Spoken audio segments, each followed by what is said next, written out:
Po dritan, çfarë me ke bërë? Se po shoqërojnë? Për arsye se thosha protestuesve që jo me policinë. Ata janë provokatorë të Ramës. Ngjarjet e ndodhura sot përpara Kuvendit të Shqipërisë shënojnë një moment të rëndësishëm në ecurinë e protestës qytetare, e cila ka hyrë tashmë në ditën e saj të 30. Për herë të parë që nga nisja e saj, pati përplasje të drejt për drejta mes protestuesve dhe forcave të policisë, ndërsa disa qytetarë u shoqëruan dhe u arrestuan. Ky zhvillim ngre një pikpyetje thelbësore. Apo përfundon faza paqësore e protestës dhe apo hyn vendi në një cikël përplasjesh më të forta mes qytetarëve dhe qeverisë. Për 30 ditë me radhë, protesta u zhvillua kryesisht në mënyrë paqësore, duke u mbështetur në marshime, fjalime dhe tubime të përditshme. Pikërisht ky karakter paqësor i dha asaj një legjitimitet të gjerë publik dhe krijoi perceptimin se kemi të bëjmë me një lëvizje qytetare që synon ndryshimin politik përmes presionit demokratik.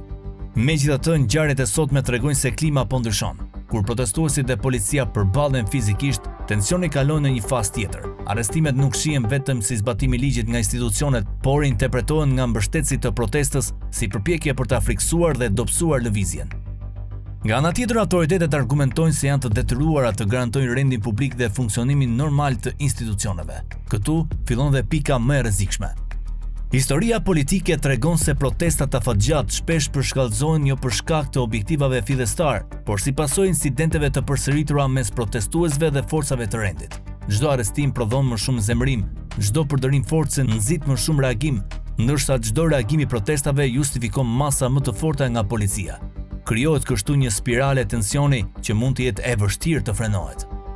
Nga ana politike, qeveria ndodhet përballë një zgjedhje të rëndësishme. Nëse trajton protestën vetëm si problem rendi publik, rrezikon ta forcojë më tej ndjenjën e përndjekjes së protestuesve dhe ta zgjerojë mbështetjen për ta. E nëse përkundërzi gjen hapësira për komunikim politik dhe shmang përdorimin e panevojshëm të forcës, mund të ulë tensionet pa cënuar autoritetin e shtetit. Ngjarjet e sotme nuk janë ende prova se vendi ka hyrë në një përplasje të hapur mes protestës dhe qeverisë. Megjithatë, ato përbëjnë sinjalin më serioz deri tani se tensioni po rritet.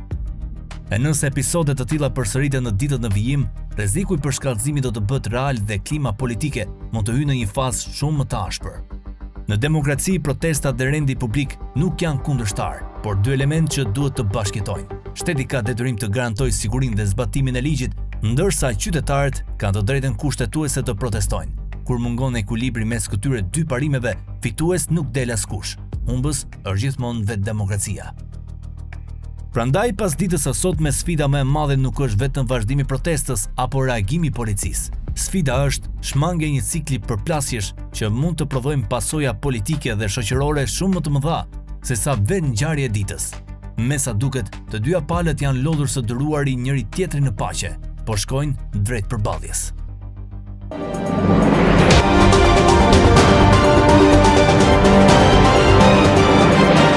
Editoriali Koha Jon.